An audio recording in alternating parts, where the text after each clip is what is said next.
Il y a des moments où l'histoire ne s'annonce pas par des explosions, ni par des discours solennels, mais par un détail presque invisible.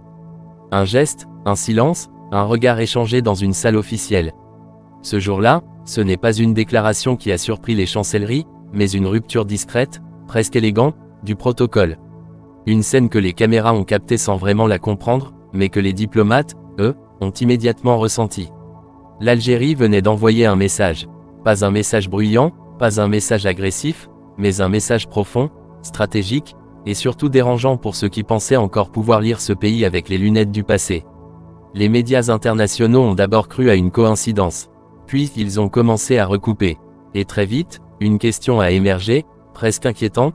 Pourquoi l'Amérique ne réagit-elle pas comme prévu, alors que la Chine avance, et que la France semble perdre le fil? Si vous pensez que l'Algérie est encore un simple terrain de jeu entre grandes puissances, alors arrêtez-vous une seconde. Likez cette vidéo maintenant, partagez-la, et écrivez simplement en commentaire, l'Algérie change de rôle. Parce que ce que vous allez entendre ne concerne pas seulement la diplomatie, mais la manière dont un État redéfinit sa place dans le monde, sous les yeux d'acteurs qui n'en croient pas leurs propres analyses. Pendant longtemps, la grille de lecture était simple, presque mécanique. Lorsqu'un pays d'Afrique ou du monde arabe se rapproche trop visiblement de Pékin, Washington hausse le ton. Pression diplomatique, rappel à l'ordre, parfois sanctions, parfois isolement discret. L'histoire récente regorge d'exemples. Pourtant, dans le cas algérien, quelque chose cloche. Les signaux sont clairs, les partenariats avec la Chine sont profonds, structurants, durables. Ils touchent à l'industrie, à la technologie, à la défense, à l'énergie. Et malgré cela, les États-Unis ne claquent pas la porte. Ils observent, ils dialoguent, ils renforcent même certains canaux de coopération. Ce comportement intrigue les analystes, perturbe les commentateurs, et oblige à reposer une question fondamentale, qu'est-ce que l'Algérie a de différent? La réponse ne se trouve pas dans une alliance secrète, ni dans une soumission déguisée. Elle se trouve dans un mot que la diplomatie moderne a presque oublié, mais que les stratèges n'ont jamais cessé de respecter, la crédibilité. L'Algérie ne joue pas double jeu. Elle ne promet pas à l'un pour trahir avec l'autre. Elle annonce clairement ses choix, assume ses partenariats, et surtout, elle respecte ses engagements.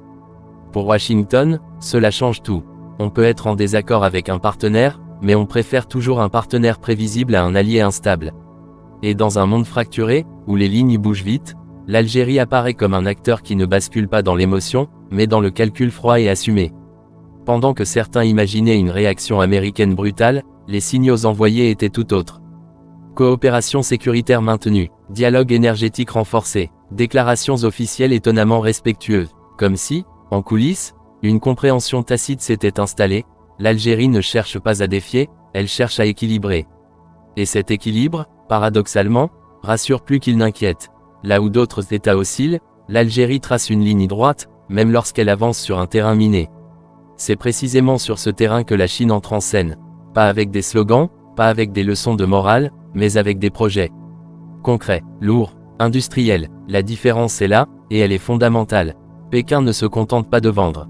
Pékin propose de construire, de produire, de transférer, des usines, des chaînes d'assemblage, des compétences, des technologies. Et surtout, une logique qui parle directement à une ambition algérienne longtemps affirmée mais rarement satisfaite, la souveraineté réelle, celle qui ne s'achète pas, mais qui se fabrique. Les partenariats industriels ne sont pas présentés comme des cadeaux, mais comme des échanges structurés. Produire sur le sol algérien, former une main-d'œuvre locale, intégrer l'économie nationale dans des chaînes de valeur globale. Ce n'est plus une relation client-fournisseur, mais une relation de co-construction. Dans les secteurs les plus sensibles, de l'aéronautique aux technologies avancées, l'Algérie ne se contente plus d'observer. Elle participe, elle apprend, elle internalise, et ce choix stratégique change radicalement la perception internationale du pays. Il y a dans cette approche une philosophie simple, presque ancienne, mais terriblement efficace, ne plus dépendre uniquement de l'importation, mais maîtriser la production. Ne plus subir les ruptures, mais anticiper. Ne plus consommer la technologie des autres, mais développer la sienne, pas à pas. Cette vision, la Chine la comprend instinctivement, parce qu'elle l'a elle-même appliquée pendant des décennies. Et c'est là que les intérêts se rejoignent, sans discours idéologique inutile. Pendant que ce partenariat sino-algérien se renforce, un autre acteur regarde la scène avec une inquiétude mal dissimulée. La France, longtemps habituée à occuper une position centrale dans le jeu algérien, Paris se retrouve face à une réalité inconfortable. Les discours persistent, mais l'influence recule. Les entreprises hésitent, certaines se retirent, d'autres peinent à s'imposer face à une concurrence plus agressive, plus pragmatique, plus alignée avec les priorités algériennes actuelles. Ce n'est pas une exclusion brutale. C'est un glissement progressif, silencieux, presque clinique. Le problème n'est pas uniquement économique. Il est aussi mental. Là où l'Algérie parle d'avenir, de transfert technologique, de montée en gamme, certains responsables français semblent encore prisonniers d'une relation asymétrique, héritée d'un autre siècle. Le décalage devient visible, et dans les relations internationales, le décalage est souvent plus dangereux que le conflit ouvert. Parce qu'il empêche de comprendre les nouvelles règles du jeu. La France tente parfois de réagir par la pression, parfois par la rhétorique, mais le résultat est souvent inverse. Plus la pression est ressentie, plus l'Algérie diversifie ses partenariats. Plus le ton se durcit, plus les alternatives s'élargissent. Dans ce contexte, Paris n'est pas attaqué frontalement. Elle est contournée, et cette réalité est peut-être la plus difficile à accepter, car elle signifie que le centre de gravité s'est déplacé, sans déclaration officielle, sans rupture spectaculaire, mais avec une efficacité redoutable. C'est dans ce décor que le geste de Tebboune prend tout son sens. Briser le protocole, ce n'est pas un caprice. Ce n'est pas une provocation. C'est un langage. En diplomatie, les formes comptent parfois autant que le fond. Un protocole respecté ou contourné envoie un signal clair à ceux qui savent lire entre les lignes. Et le signal envoyé était simple, l'Algérie ne demande plus la permission d'exister stratégiquement. Elle affirme sa trajectoire, calmement, sans hausser la voix. Ce geste s'inscrit dans une continuité historique souvent mal comprise. L'Algérie n'a jamais été un pays d'alignement aveugle. Elle a construit son identité diplomatique sur l'équilibre, le non-alignement, la recherche d'autonomie. Ce qui change aujourd'hui, ce n'est pas la philosophie, mais les moyens.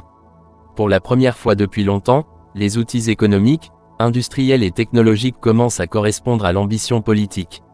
Et cela modifie profondément le rapport de force. Les médias internationaux parlent de surprise. En réalité, il s'agit plutôt d'un réveil.